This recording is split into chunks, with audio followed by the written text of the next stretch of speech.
Olá, meus amores, mais um encontro então nessa quinta-feira, agradecendo a Deus mais uma vez pela oportunidade de estarmos todos aqui reunidos com saúde, embora sendo à distância, mas é a forma que nós temos, né? Então demos graças a Deus por tudo. Vamos lá, meus amores, então nós vamos fazer a correção da página 137 até a 141, assim como eu propus para vocês na aula de ontem, como atividade de casa, tá bom? Então aqui, número 1, ele fala assim: o quadro ao lado apresenta a quantidade de bolinhas de gude de 4 colegas separadas por cor. Então, olha, tem bolinhas azuis e verdes. O Edson tem 8 azuis e 12 verdes. No total, ele tem 20 bolinhas, não é isso? O Alex tem 15 azuis e 6 verdes. O Eduardo tem 7 azuis e 9 verdes. E o Tiago, 16 azuis e 10 verdes. Determine a razão, ou seja, a fração, a divisão entre as bolinhas de gude azuis e as bolinhas de gude verdes. Tem que ser nessa ordem, tá bom? Primeiro as azuis, depois as verdes, de cada um deles. Depois explique com suas palavras o significado de cada uma das razões que você obteve. Primeiro vamos para o Edson. Primeiro ele quer azul para verde. Então, azul, 8 para 12. Olha aqui, 8 para 12. 8 por 12. Se a gente simplificar, dividido por 2, né? Simplificando a nossa fração, a nossa razão. 8 dividido por 2 é 4, 6 dividido por 2 é 6. 12 dividido por 2 é 6. Ainda são pares, tá vendo? Dá para dividir por 2 ainda. Então, se a gente divide por 2, vai dar a metade de 4, 2 e a metade de 6, 3. Aí não dá mais. O que isso significa? Ora, significa que para cada 3 bolinhas verdes, ele possui 2 bolinhas azuis, ok? Então, isso significa, como ele pergunta aqui, você vai escrever aí, que para cada 3 bolinhas verdes, que de baixo é verde, tá vendo? Ele possui 2 azuis. O Alex, vamos fazer da mesma forma, 15 para 6, 15 para 6. Dá para simplificar dividindo todo mundo por 3. Se eu dividir todo mundo por 3, 15 dividido por 3 dá 5 e 6 dividido por 3 dá 2. O que isso significa? Que para 2 bolinhas verdes, ele tem 5 bolinhas azuis. O Eduardo, 7 para 9, azul para verde, na ordem que ele pediu. Se ele pedisse verde para azul, tinha que inverter, a fração seria invertida, 9 sétimos. Mas como ele quer azul para verde, azul primeiro, 7 e no denominador 9. Não dá para simplificar, então vai ficar assim. A gente podia também dividir 7 dividido por 9 é 7,777, daria no mesmo, tá bom? Isso aqui é uma divisão. 5 dividido por 2, a metade de 5 é 2,5.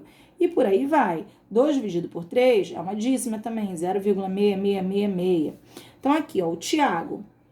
A Tiago é 16 para 10, Se eu dividir todo mundo por 2, a metade de 16 é 8 e a metade de 10 é 5. Então, para cada 5 bolinhas verdes, ele tem 8 bolinhas azuis. Beleza? Isso aí é o que significa a correção da número 1. A número 2, assinale os itens em que a razão apresentada são inversas. Eu expliquei isso na aula de ontem. O que são as frações inversas?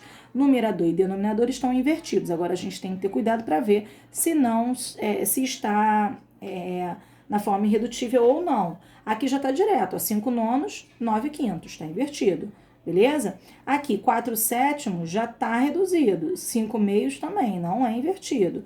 1 oitavo já é reduzido, 8 onzeavos também. Aqui não é invertido, porque aqui é 1 e aqui é 11. 10 sétimos e 7 décimos de cara já é. Aqui, 16 dozeavos. Se eu simplificar, vou simplificar aqui, 16 dozeavos. São pares, vou por 2. A metade de 16 dá 8. A metade de 12 vai dar 6, 8 sextos.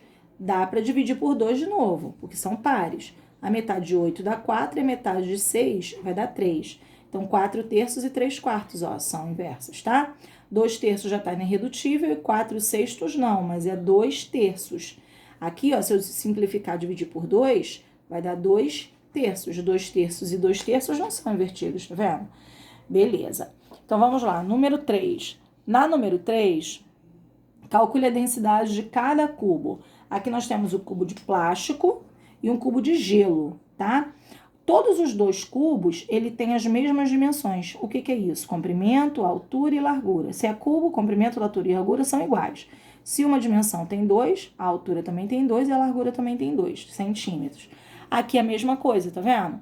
Eles têm as mesmas dimensões, mas as massas, como vocês falam peso, né? Que tá errado falar peso, a massa do plástico PET é 10,8 gramas e do gelo é 7,36 gramas, ou seja, a massa da garrafa, do plástico, é maior do que a massa do gelo. Aí vamos lá, ele pede a densidade. Eu já expliquei para você que densidade é massa sobre volume. Então, primeiro eu vou calcular o volume, porque a massa a gente tem, tá vendo? O volume é comprimento vezes altura vezes largura. Já estudamos isso também. Então, 2 vezes 2 vezes 2. 2 vezes 2, 4. 4 vezes 2, 8. Centímetro vezes centímetro vezes centímetro é centímetro cúbico. Então, o volume vai ser a massa que ele deu, 10,8, dividido por 8.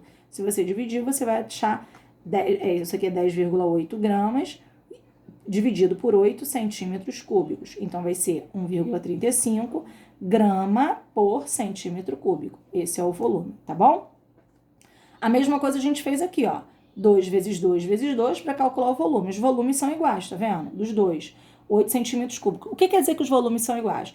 Que se eu abrisse esse cubo aqui, enchesse de um determinado líquido, vamos supor assim, a mesma coisa que comportaria aqui, ó, comportaria nesse aqui. Então, eles têm o mesmo volume, ok? Não quer dizer que eles tenham a mesma densidade. Aqui, o volume desse, a massa desse aqui, 7,36 gramas. E o volume, 8 centímetros cúbicos. Se a gente dividir, 0,92 gramas por centímetro cúbico. Você percebe, olha, que as densidades, elas são diferentes. A densidade do gelo é menor do que a densidade da PET. Aí ele pergunta qual desses cubos vai afundar se for colocado em um recipiente com água. Ora, o cubo de plástico. Por quê? Porque ele é mais denso. O mais denso tem tendência a afundar. E o menos denso tem tendência a boiar, ok? Porque ele é maior a sua densidade. Então, um cubo plástico, esse aqui, ele é mais denso. Então, ele afunda. A densidade dele é maior, tá vendo? 1,35, 0,92. Então, se ele é mais denso, a probabilidade dele afundar, ok? Aqui, página 138. Ele diz assim, no número 4, é uma questão do Enem da INEP. No Monte de Cerro Amazonês, no Monte de Cerro Armazonês, no deserto do Atacama, no Chile, ficará o maior telescópio da superfície terrestre, o telescópio europeu extremamente grande, o ELT. O ELT terá um espelho primário de 42 metros de diâmetro, o maior olho do mundo voltado para o céu. Ao ler esse texto em uma sala de aula, uma professora fez a suposição de que o diâmetro do olho humano, que é esse telescópio, ele mede aproximadamente 2,1 centímetros. Ela fez a suposição, né? Ela supôs. Qual é a razão entre o diâmetro aproximado do olho humano e o suposto... Qual a razão entre o diâmetro aproximado do olho humano, suposto pela professora, e o diâmetro do espelho primário do telescópio? Olha só, tem que ser na ordem que ele pediu. O primeiro ele quer o olho humano e depois o diâmetro do espelho. O olho humano, a professora fez uma suposição que ela tem um diâmetro. Professora, o que é diâmetro mesmo? Olha, aqui eu tenho uma circunferência. A medida de um lado até o outro, passando pelo centro, se eu pegar uma régua e medir isso aqui é o diâmetro, tá bom? Então, se eu tenho um olho, isso é o diâmetro. Ela supôs que seja 2,1 centímetro. Repara que aqui está em 42 metros, eu tenho que passar para centímetro. Relembrando, ó, metro, decímetro, centímetro. De metro para centímetro, eu desloco 1, 2 casas para a direita. Então, a vírgula estava aqui, ó, 1, 2 para a direita. 42 metros é a mesma coisa que 4.200 centímetros. Então, a razão vai ser o olho, que é 2,1 centímetros, para 4.200 centímetros. A gente vai cortar centímetro por centímetro e vai ficar com essa razão. Para simplificar, eu divido por 2,1. A razão vai ser 1 para 2.000. Então, a resposta correta, a letra E. Ok? Aqui, ó, aqui não ficou aparecendo muito bem, tá? Então, vamos lá. Número 5. Na número 5. é aquela questão que eu falei na explicação da aula de ontem, né? A explicação sobre densidade demográfica. A densidade demográfica vai ser o quê? Vai ser a quantidade a população dividido pela área. Tá vendo que cada uma tá dando aqui, ó? Então, você deveria fazer a população dividido pela área, aqui na Pimenta Bueno, aqui, que é na A, aqui na B, ó, 2.928 dividido por 4.882,9. Aqui na E, 209.804 habitantes dividido por 151,1. Se você dividir cada valor desse aqui, você vai achar os correspondentes valores aqui, ó. Então, ficou assim, A, D, C, E, B, ok? Página 139. Aí ele pergunta assim, lá em cima, ó. Número 6. Responda as perguntas de Emerson. Na razão A para B é igual a 0,3. Que número é maior, A ou B? Ora, aqui, como deu um número menor do que 1, o B é maior. Por quê? Porque deu um número menor do que 1. Aí ele pergunta, e na razão B para A? Olha aqui, ó, deu maior do que 1. Agora, quem é maior é o numerador, então B é maior também. Ou seja, B é maior tanto na primeira quanto na segunda. Em ambos os casos, B é maior. Por quê? O número que está no denominador, se for maior, vai dar um número menor do que 1. Se o número que está no numerador for maior, vai dar um número maior do que 1. Beleza? A número 7 eu pedi para vocês não fazerem, porque é uma questão de dificuldade bem considerável. E aí eu vou explicar para vocês aqui como funciona. Ó, a engrenagem A tem 20 dentes. Ó, olha aqui tem a engrenagem A, ó, isso aqui é cada dente, tá? Ela gira no sentido anti-horário, beleza? E a engrenagem B, que é essa daqui, ela tem 16 dentes e ela gira no sentido horário. Então, uma gira no sentido anti-horário e a outra gira no sentido horário, beleza? Uma catraca coincidindo com a outra, beleza? Você tá vendo que a catraca A é menor do que a catraca B, né? Obviamente, ela tem 20 dentes e essa tem 16 dentes. Aí ele fala aqui na letra A, determine a quantidade de giros da engrenagem A após uma volta completa da engrenagem B. Ora, aqui a volta completa é da B, então vai ser B para A. A B tem 16, né? São 16 dentes para 20 dentes, então é igual a 0,8.